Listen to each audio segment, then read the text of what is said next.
Hi friends, இன்றைக்கி ஒரு இன்ட்ரெஸ்டிங்கான வீடியோ தான் பார்க்க போகிறோம். வீடியோக்குள்ளே போகிறதுக்கு முன்னாடி எங்கள் சேனல் இப்போ தான் ஃபஸ்ட் டைம் பார்க்குறவங்களா இருந்தால் சப்ஸ்கிரைப் பண்ணிவிட்டு பாருங்கள் ஃப்ரெண்ட்ஸ். பக்கத்துலேயே ஒரு பெல் ஐக்கான் வரும், அதையும் நீங்கள் டச் பண்ணால் ஆளுன்னு ஒரு ஆப்ஷன் வரும், அதையும் டச் பண்ணிவிடுங்க. அப்போ தான் நான் போடுற வீடியோ எல்லாமே உங்களுக்கு உடனே நோட்டிஃபிகேஷன் கிடைச்சிடும். வீடியோவை ஃபுல்லாக ஸ்கிப் பண்ணாமல் பாருங்கள் ஃப்ரெண்ட்ஸ். நிறையா ஹெல்ப் பெனிஃபிட்ஸும் நிறையா டிப்ஸ் அண்ட் ட்ரிக்ஸ் எல்லாம் சொல்லியிருப்பேன். வாங்க இப்போ வீடியோக்குள்ளே போகலாம். எல்லாருக்கும் வணக்கம். இன்றைக்கி பட்டாணியை வச்சு ஒரு புலாவ் செய்கிறது எப்படின்னு பார்க்கலாம். இது ஃப்ரெஷ் பச்சை பட்டாணிங்க. இது வாங்கி உரித்து மேல் தோலெல்லாம் உரிச்சிட்டு நல்லா கழுவி எடுத்து வச்சுருக்கேன். ஒரு தக்காளி, நல்லா பெரிய தக்காளியை இது மாதிரி பொடியாக கட் பண்ணிக்கலாம்.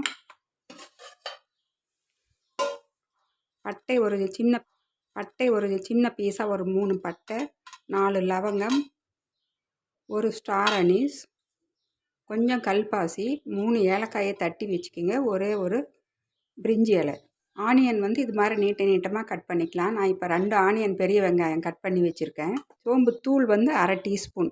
தூள் இல்லாதவங்க நீங்கள் இதுலேயே தாளிக்கிறப்பவே ஒரு 1/2 டீஸ்பூன் சோம்பு எடுத்து வச்சுக்கலாம். இந்த புதினா ஒரு கைப்பிடி அளவுக்கு இந்த மாதிரி, கொஞ்சம் கருவேப்பிலை, அவ்வளோதான் இதுக்கு தேவையான பொருட்கள். அப்புறம் தாளிக்கிறதுக்கு கொஞ்சம் எண்ணெய். பாருங்கள், இது நான் எடுத்து வைக்க மறந்துட்டேன். ஷாஜீரான்னு சொல்லி கடைகளில் கிடைக்கும், டிபார்ட்மெண்டல் ஸ்டோரில். அப்படி ஷாஜீரா இல்லாதவங்க ஆர்டினரி சீரகம் கூட ஒரு 1/4 டீஸ்பூன் எடுத்து வச்சுக்கோங்க. 2 கிளாஸ் அரிசி எடுத்து வச்சுருக்கேன். சீரக சம்பா ரைஸு 2 கிளாஸ் ரைஸுக்கு இதெல்லாம் அளவுங்க. இது 1/4 கிலோ பட்டாணியை உரிச்ச அப்புறம் எங்களுக்கு அதில் வேஸ்டெல்லாம் போக 150 கிராம் தான் ஆச்சு. இதுதான் எங்கள் பிரியந்த பட்டாணி, எவ்வளோ வேணால் போட்டுக்கலாம். இது நான் கொஞ்சம் தேங்காய் எண்ணெயும் நெய்யும் ஊற்றி செய்ய போகிறேன். கொஞ்சம் நெய் ஊற்றிக்கலாம், 1 டீஸ்பூன் அளவுக்கு. 1 டேபிள் ஸ்பூன் நெய் ஊற்றியாச்சு. இதில் கொஞ்சம் தேங்காய் எண்ணெய் ஊற்றிக்கலாம். தேங்காய் எண்ணெய் ஒரு 2 டேபிள் ஸ்பூன் அளவுக்கு ஊற்றிக்கலாம். தேங்காய் எண்ணெயும் நெய்யும் கலந்து செய்கிறப்ப டேஸ்ட்டே ரொம்ப சூப்பராக இருக்கும். இதில் இந்த ஸ்பைசஸ் எல்லாம் ஃபஸ்ட்டு ஆட் பண்ணிக்கலாம். இந்த பாதி புதினா, நம்ம எடுத்து வச்ச புதினாவில் பாதி தான் இப்போ ஆட் பண்ணியிருக்கேன். இதுலேயே இந்த சோம்பு பவுடர் இதையும் ஆட் பண்ணிக்கலாம். லோ ஃப்ளேம்லேயே வச்சுக்கோங்க, எந்த பொருளுமே கருகாமல் இருக்கணும். அப்போ தான் அந்த டேஸ்ட் மாறாமல் எங்களுக்கு அப்படியே அதே டேஸ்ட்டில் கிடைக்கும். இந்த ஆனியன் ஆட் பண்ணிக்கலாம். ஆனியன் நல்லா வதங்கட்டும். அதுக்கு கொஞ்சம் உப்பு ஆட் பண்ணிக்கலாங்க. இதுக்கு காரத்துக்கு பச்சை மிளகா தான் போடணும். ஆனால் எங்களுக்கு பச்சை மிளகா சரி ஒத்துக்காதுன்னு சொல்லி நான் இப்போ இந்த ரெட் சில்லி தான் இந்த கிள்ளி வச்சுருக்கேன். ரெட் சில்லி உங்களுக்கு காமிக்கிறேன். இதை ஆட் பண்ணிக்கலாம், ரெட் சில்லியை. பச்சை மிளகா போட்டாலும் நல்லாயிருக்கும். பச்சை மிளகா உங்களுக்கு உடம்புக்கு ஒத்துக்கிட்டா நீங்கள் அது பச்சை மிளகாவே நீங்கள் போட்டுக்கலாம். உங்கள் தேவைக்கு ஏற்ப இந்த ரைஸுக்கு நீங்கள் 5 இல்லைன்னா 6 பச்சை மிளகா ஆட் பண்ணிக்கலாம். இந்த தக்காளியும் போட்டுடலாம். தக்காளி கொஞ்சம் கருவேப்பிலை எடுத்து வச்சுருக்கேன், அதில் பாதி மட்டும் போடலாம்.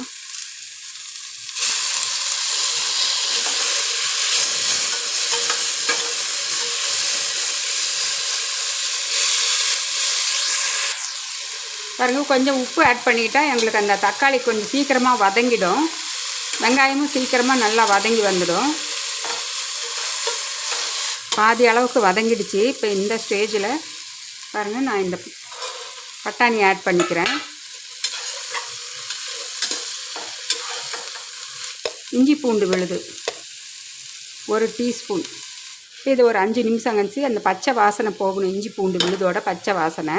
அதுக்குள்ளே இன்னும் கொஞ்சம் வதங்காத இந்த தக்காளியெல்லாம் இன்னும் நல்லா ஸ்மாஷ் ஆகிடும். ஒரு 5 நிமிஷம் கழித்து மறுபடியும் பார்க்கலாம்.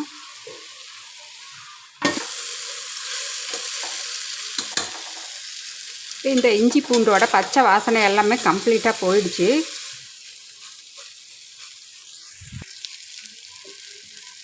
இப்போ வடித்து வச்சுருக்கிற அந்த அரிசியை தண்ணி இல்லாமல் இதோட ஆட் பண்ணிக்கலாம்.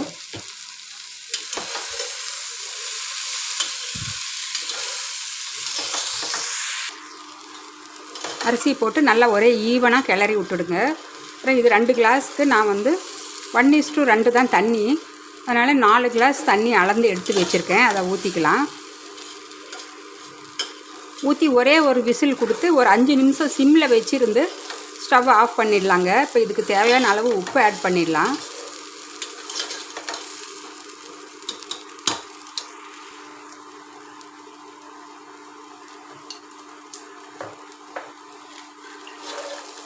இப்போ உப்பு ஆட் பண்ணியாச்சு. இப்போ தண்ணி அளந்து ஊற்றிக்கலாம்.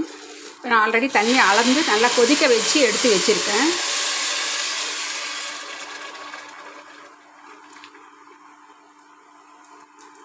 இப்போ மீதி இருக்கிற அந்த புதினாவும் கொஞ்சம் கருவேப்பிலையும் எடுத்து வச்சுருக்கேன், அதையும் இதோடு ஆட் பண்ணிக்கலாம். இப்போ நீங்கள் உப்பு செக் பண்ணிக்கிங்க. இந்த ஸ்டேஜில் நல்லா கிள்ளி போட்டுக்கலாம்.